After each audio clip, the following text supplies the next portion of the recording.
Mr. Davis 咁佢哋間公司咧叫做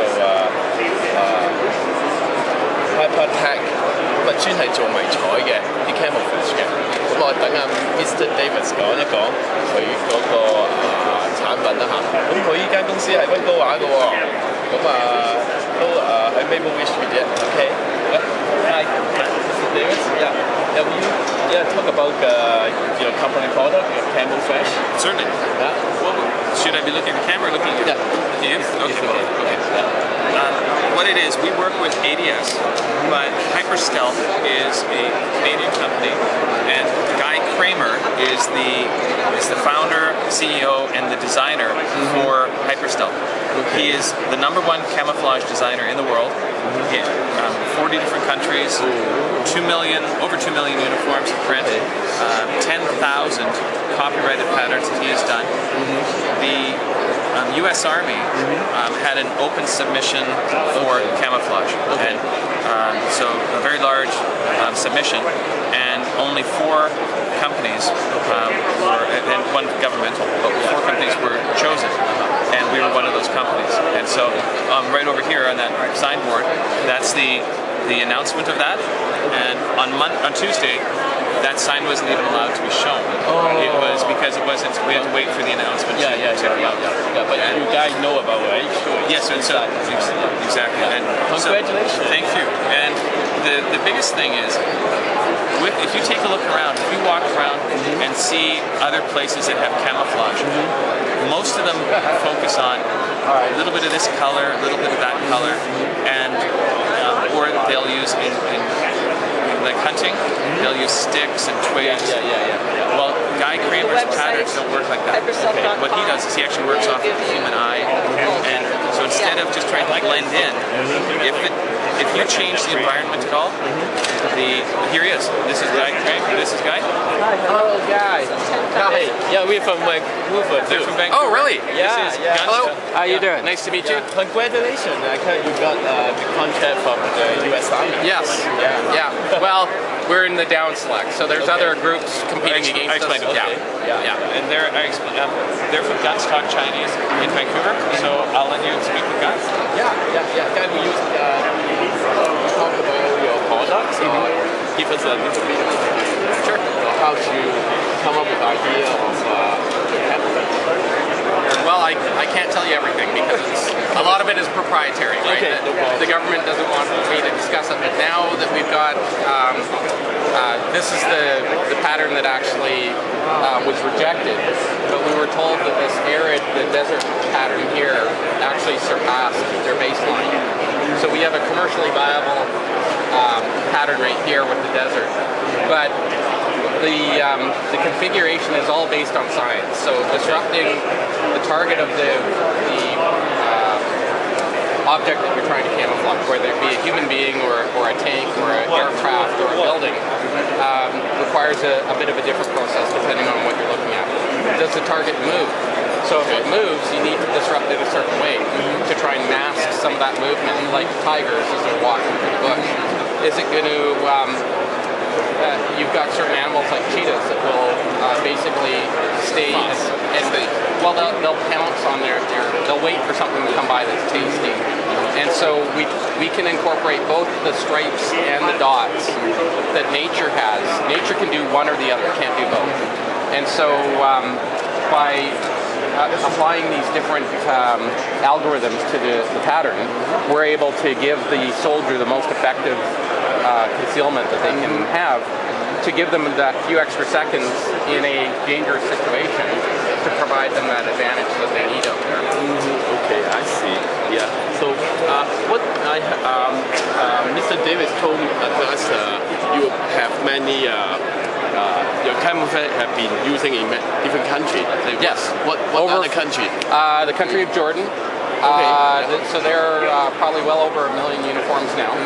And I was commissioned by King Abdullah to do that particular design for their country. And then the country of Afghanistan is also using, so that's well over 1 million uniforms as well. But we've got the Afghan National Army, the Civil Police, which is the elite police there, and then the ATU, which is their Tier 1 top Special Forces team there as well. Okay. So and there's numerous other countries. We work with all 4 branches of the U.S. military at one time or another. The U.S. Marine Corps snow pattern was ours. Okay. The country of Chile, we did their Air Force pattern. Malaysia, Slovakia, MiG-29s in Slovakia. And now we've just signed an agreement with the group in Europe to be able to function in Europe under the guidelines that they have there. Okay. So you mean the NATO? Or? yes, Okay. all the NATO countries. Okay. Yeah. So can you show us some of your camouflage pattern? Well, this is an urban one we've just released. It's not new, but we've just released to the general public. We've got a number of SWAT teams and emergency response teams, police, that are very interested in this particular pattern here as well. Okay.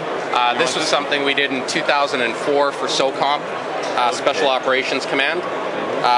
So that one, the configuration would actually go that way. So you can see we've got shading in there, a depth element, and then we've got the curvature with the texture in there as well.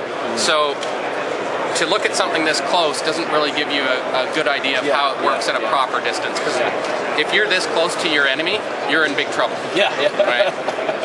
No matter what camouflage you wear. Yes, but that's how many of our competitors design, as if you're standing 2 feet away, and it's not a beauty match here, right? This is about actually making the guys blend into the background and conceal them the best they can.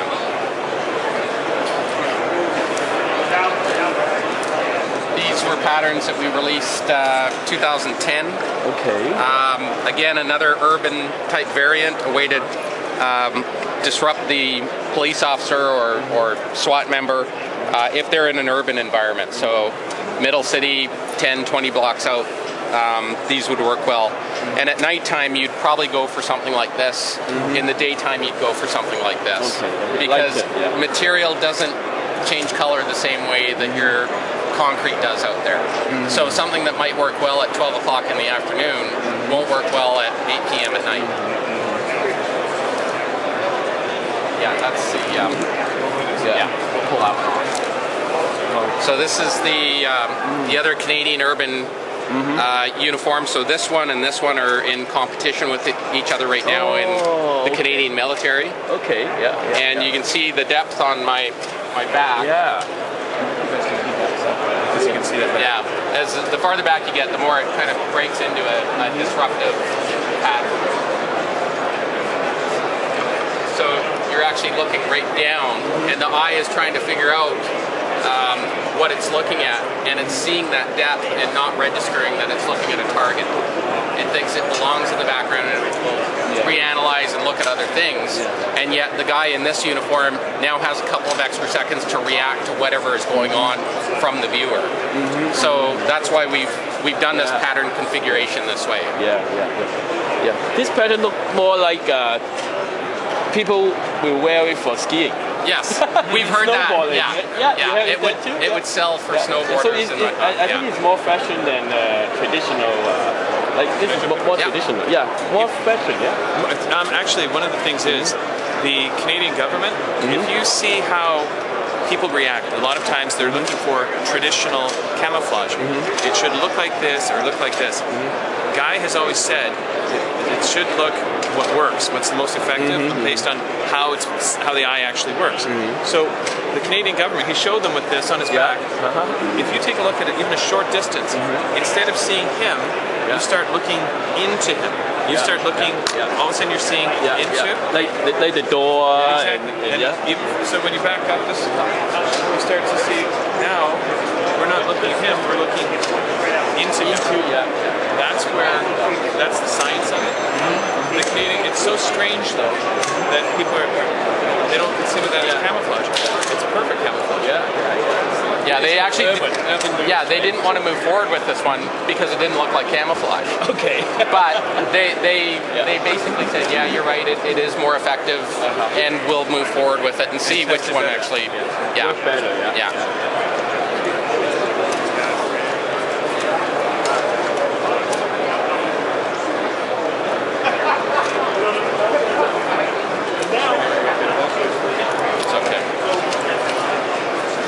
So there's many different ways to do camouflage. right? And it depends on where you're operating. Are you hunting or are you a soldier, right? So what we wait for is a requirement. So what I'll do for a hunter is different than what I'll do for a soldier. And we have to wait to find out what the company that's asking us to develop, what exactly are you looking for us to do? So in the case of the Gore Octafate patterns, they actually wanted a science-based pattern. Tell us how to defeat animal vision. And those are the patterns you'll see over at the Sitka booth in the large building. And those have been developed to fool the animal into thinking there's no predator as they're looking at you, going, that's not a threat. I don't have to worry about it, I'm not going to bolt. And that's how we develop for the hunter out there as well. Okay, I see. Very interesting. Yeah. Yeah, thank you. Thank you. Congratulations again. Yeah. Yes. Take a picture. Yeah. Okay.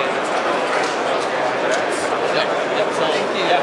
I hope you have another show after this, or you go back? I've got to do some traveling up in Canada to London, Ontario next week, and then I'm back in Maple Ridge. So, yeah, if you guys ever want to come by and look at what we do and how we print out these things, we can do that. So, do you have a card? I can. Yeah.